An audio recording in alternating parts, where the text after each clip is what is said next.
Welcome back to YouTube with the boys. Today we have a fantastic episode on Ryan Trahan. Is this your garage sale? Yes, sir. So how much for the garage?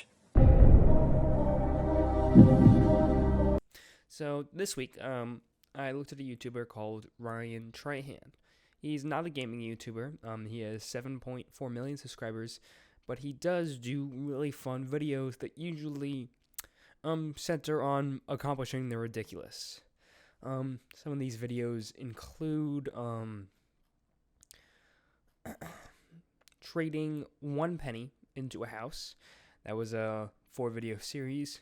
He also had living for a week off of 1 penny, spending 100 days in the metaverse, traveling a cross-country road trip, Tesla autopilot for 24 hours straight, and other videos like that.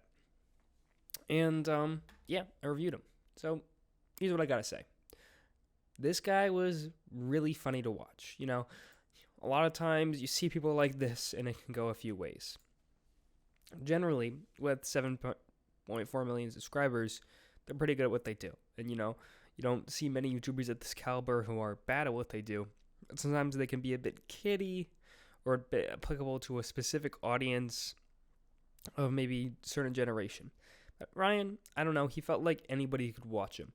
A very Mr. Beast type creator where you feel like anybody of all age could just click on that video and be like, no, this guy seems great, he's entertaining. So, let me talk about his videos. Ryan, does a lot of types of videos, but the two kind of series-ish I saw were spending a lot of time doing something, kind of a Mr. Beast-esque video, or turning a cent into something. He turned a penny into something multiple times. Let's talk about the 100 days type videos. So in the spending time doing something, the first one I watched was a video with 27 million views 2 years ago, which was Tesla autopilot for 24 hours straight. And then this Ryan wanted to see how long he could do. Like, he did a Tesla road trip all the way from Austin to Chicago, which is technically cross country. He did that for 24. It took over 24 hours straight. Like I said, like it says in the video, where he was just using the autopilot on the highway. Now, I'll be honest. In this video, it could have been very non-exciting. It's just a road trip. But it was a lot more exciting than I thought. The way Ryan shot and framed it came out really interesting. Because he said it was hard to get superchargers. So, he was struggling to make it to the actual charging stations. And it was getting a little risky. He kind of vlogged his food and stuff, his mood. I think he got pulled over once. Just a bunch of different sort of antics. It was pretty interesting.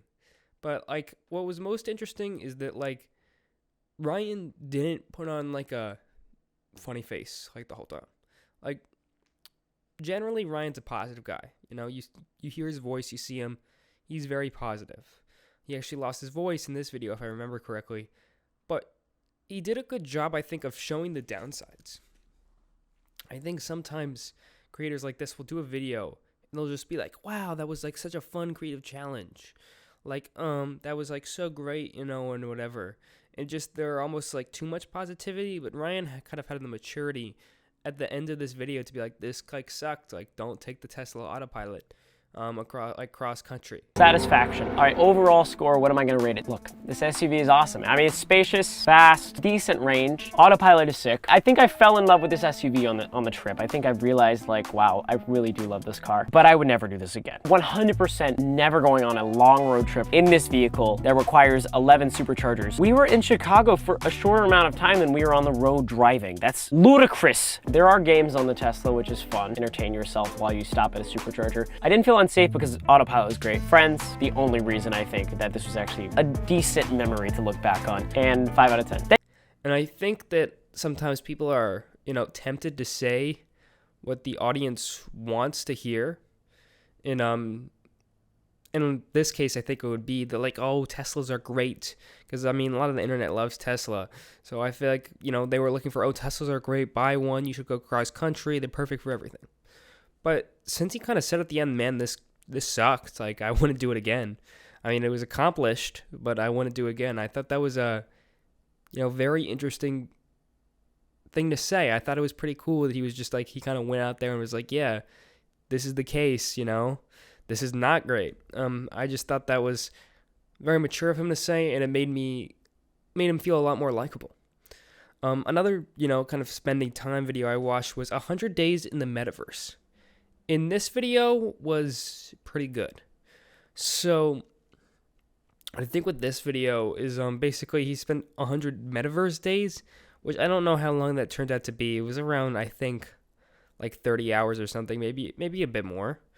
But he just spent them in the Metaverse, and he had his goggles, so like when he taps them, he would actually never take them off. Like, so when he was eating, he would just tap them, and it would there was a camera on the front of the goggles, so he would see what he was doing in real life, but he never took out the goggles. And first, let me just say that seems horrible. I would never actually ever want to do that. Like, just having a screen in front of your eyes for that long, it could not be healthy. I feel like it would have a big effect on my mental health, even if there are people in the metaverse. But wow, it would not be fun. And this video was really good, and it showed how good of a level he is as a YouTuber, and I'll explain why. So if you have that much time, you're not guaranteed content. What I think is an interesting point that Ludwig brought up with the subathon is that a lot of it was boring. If he didn't have that clock, it would be the most boring stream ever. And I think that can happen with a lot of spending blank and blank times. If you notice the Mr. Beast crew, whenever they do spending 100 days or how many hours can they spend in here, they always usually have the gang doing a lot of antics. Like, they have a lot of challenges and different things in the middle to change things up. But with the metaverse, that was kind of hard to do. So the question was, how does Ryan keep his audience entertained for a long amount of time? And what he did was he created a storyline. And it revealed his skill, I think, as a filmmaker kind of, because he made this friend in the beginning. His first mission was to make friends, become the most popular man on the metaverse, and made this friend named Clay. I'm going to spoil part of the video, but now eventually, he hung out with Clay, did stuff there. Then Clay got off and he got all sad. Clay came back at one point. Oh, he's happy again, but then Clay got off. And now it was an extended period of time Clay was off. So, he was looking for him and all that, and he kind of made this storyline about him and Clay's relationship. This random dude on the metaverse made a story about their relationship. And multiple things kind of happened within. But now you have this video that's not only, 100 days in the metaverse. That is not the only plot line of how hard that is, but there's also the plot line of him and Clay. And eventually, I don't remember if Clay comes back in the metaverse at the end. But then, at the end of the video, he goes the extra step of meeting Clay in real life. Is that him? Yo! What's up, Clay? How's it going, bro? Good, buddy. How you doing? Good to see you. Clay and I met up and got our favorite McDonald's orders. We actually had a great time together. Turns out he is 5'10". He's an old soul, and he's lactose intolerant too. Maybe the metaverse won't be so bad. Or maybe we just need to spend more time being ourselves. And I think that's what kind of separates him into a higher category. I think a lot of people, a lot of YouTubers may have finished it there. They're like, okay, we have this storyline, we're good now. We can go home. I spent 100 days in the metaverse. But Ryan, with the further step, he's like, I'm going to meet this random guy I made friends with on the internet who seems cool. I think that'll put a good ending on the story, this little ribbon on top, and it did. I think that went the extra step and really made the difference. And all of that. So those are kind of, I feel like, a good gist. I also watched him spending time in sensory deprivation, but I felt like that gives you a good gist of those types of videos. And now we have the penny videos. So I think multiple times Ryan has done videos where he has turned a penny into something. He has I survived on 1 cent for a week. Let me go to recent uploads. Yes, I survived on 1 cent for a week, trading 1 cent into a house. That's that one again. I think he has more. Turning 1 cent into $1,000 in isolation. Turning 1 cent into $1,000 in isolation, episode 2. And these are all kind of series. I survived on 1 cent for 3 days. So he has all sorts of stuff like that. And these are all series. So what was happening is like he would film one video and you kind of see how his first day went, and then he would film a few more.